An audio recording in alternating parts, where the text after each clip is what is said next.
It's Saturday, July the 13th, and it's summer racing at Gulfstream.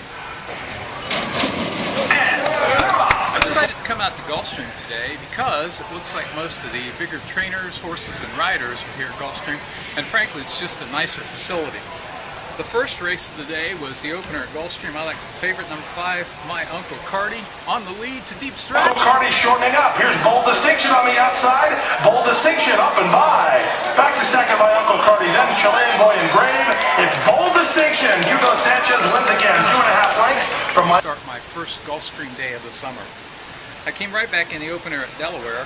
I like the entry, and I thought it was just a potent entry, whichever one that trainer Juan Vasquez sent out. It was the number 1, 3-2 favorite. Avy's getting a bit leg weary, drifting out just a bit, but still leads it by 5 lengths over Dark Nebula. Good to go. Riley's trying to make a run for that spot, but it's going to be Avy geared down on the final 70 yards. Avy will win it. Good to go. Riley's in the second, Dark Nebula third. Okay, here we go. The second at Belmont. I won my second in a row. We were on the turf. It was a 6-furlong sprint. I like number 7, Big Deluxe. It was his first time for a tag. Crowd letting go off at 9-2. Is in between horses, running 6th as the field turns for home. Top of the stretch. It is the Big Deluxe and Anton Suave. Chilton putting in his bid. El Corriente between horses. Chicks Palace comes on through late into the final 16th. It is the Big Deluxe coming down to the line to do it. The Big Deluxe wins it by 2 at the wire. Chilton was second.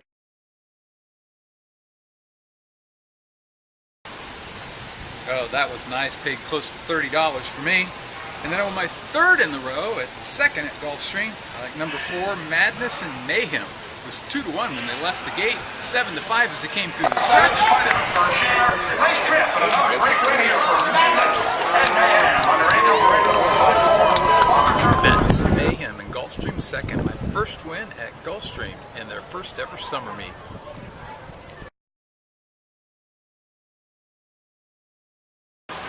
I lost 2 in a row. I lost at Arlington, and then I lost at Belmont. Dan and Sheila, a horse that I had bet on in New Orleans. I told Katie Michelet, who's my pick in the stakes race, was dropping the claiming ranks, and he was second best at 9-5. But I picked up my next win and my only selection of the day at Calder in the 4th. I like number 7, Princess Malaya. Consistently ran faster than these. Princess Malia shifting into overdrive and opening up now 3-4 lengths on this field. Gobsmacked and Wild Horse Annie out after her. Destiny Joy still battling for the minors right now. Good battle a long way back. All right, that's my 4th win of the day. The 3rd at Delaware, I ran 6th at 7-2. The 4th at Belmont was a photo finish. 2nd. The 3rd at Arlington, I tripled the bet on number 5, Cameo. Appearance, had run a 101 to break his maiden last time out. Looked like the lone speed. Appearance's half mile was 48 seconds flat. Down toward the final 16th, Cameo Appearance comes. Cameo Appearance still giving plenty for Florent Giroux. Then Carson's Crown and Spare Me the Drama. Cameo Appearance at 1-2. Arlington's 3rd, tripled the bet on number 5, Cameo Appearance, wire to wire.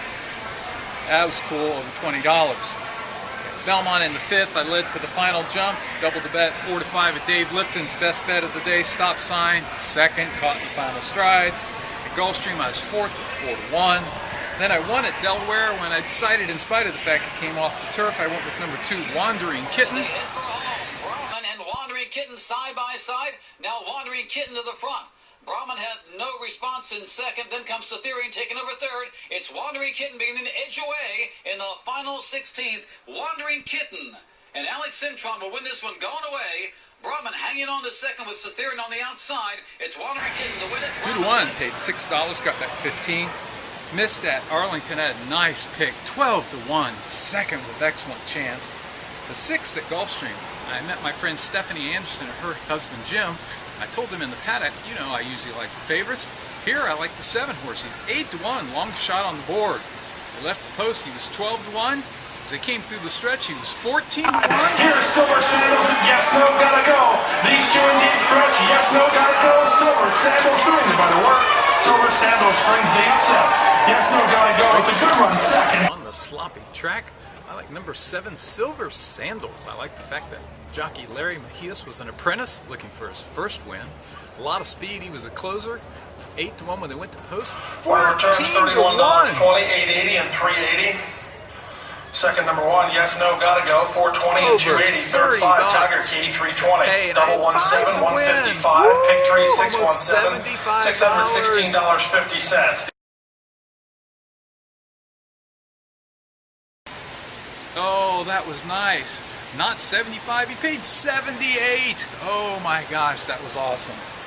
I went through a streak there where I lost 5 in a row. I was 3rd after leading most of the way at Arlington. I was 2nd in a photo. I led all the way at Hollywood on the turf. I was 5th, troubled trip in the Solar Splendor Stakes at Belmont. 7th at Gulfstream. I liked High Level Jeff. He'd never been beaten here, and he was 2nd at 3-1.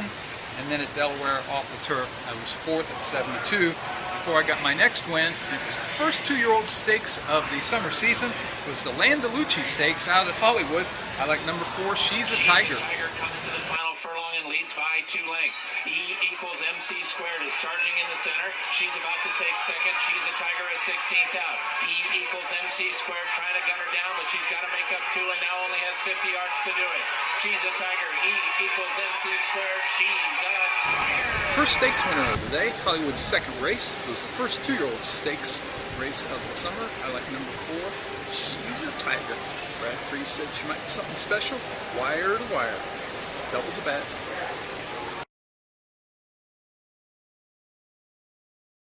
At Gulfstream, I missed in their feature when Evie Ryder couldn't get uncorked on the main going. I think she would have won if it stayed on the turf. The 8th at Delaware, I had number 2. Maya Caria went off at 6-5, ran 7th. My best bet of the day at Arlington, I went for the upset. I thought I Owe You Big Time would take them all the way in the grade 3 Stars and Stripes. Led to the top of the lane and weakened to be 4th at 4-1. And then it was my best bet of the day at Belmont. I like number 6, Boisterous, to take down the grade 1 Man of War. Boisterous, who's threading his way through in between horses, but locked onto him to the outside is Optimizer as the field turns for home. Finnegan's Wake, Exclusive Strike, and Alcali, who takes to the inside. 1 furlong to go. It is Twilight Eclipse and Javier Castellano. Boisterous roaring up on the outside. Boisterous now seizes the lead just outside the final 16th marker. Finnegan's Wake down toward the inside. Twilight Eclipse, followed by Exclusive Strike, and it will be Boisterous. Boisterous wins it by Boisterous, the grade 1 Man of War. Bet of the day.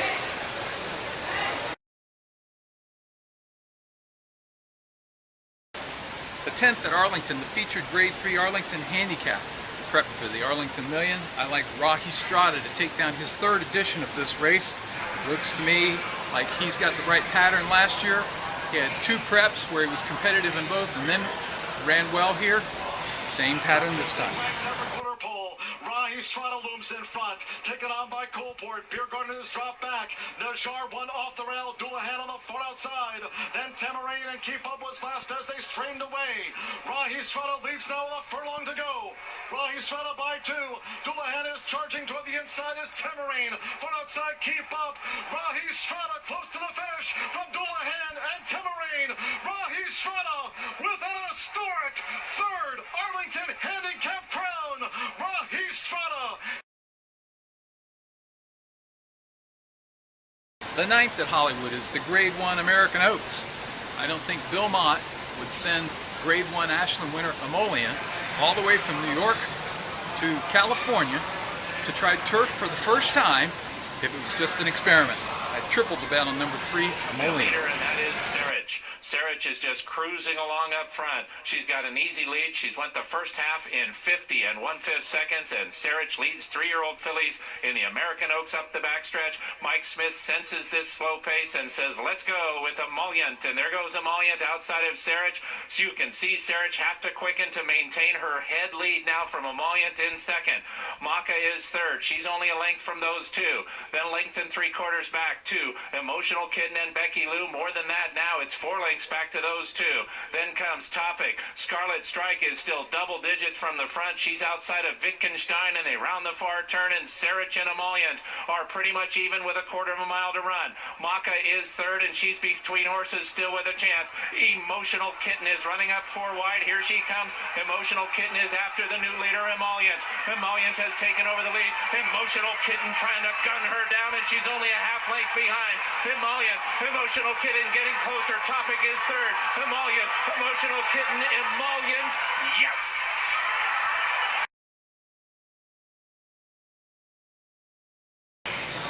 It's been a good day out here at Gulfstream. The weather cooperated for the most part. It was supposed to be terrible storms, but it just rained a few times. I'm looking forward to next week. On Friday, it's opening day at Saratoga and the start of my 2013 summer handicapping project, Summer at the Spa, highlighted by a trip to the Grade 1 Travers with my brother-in-law Jason.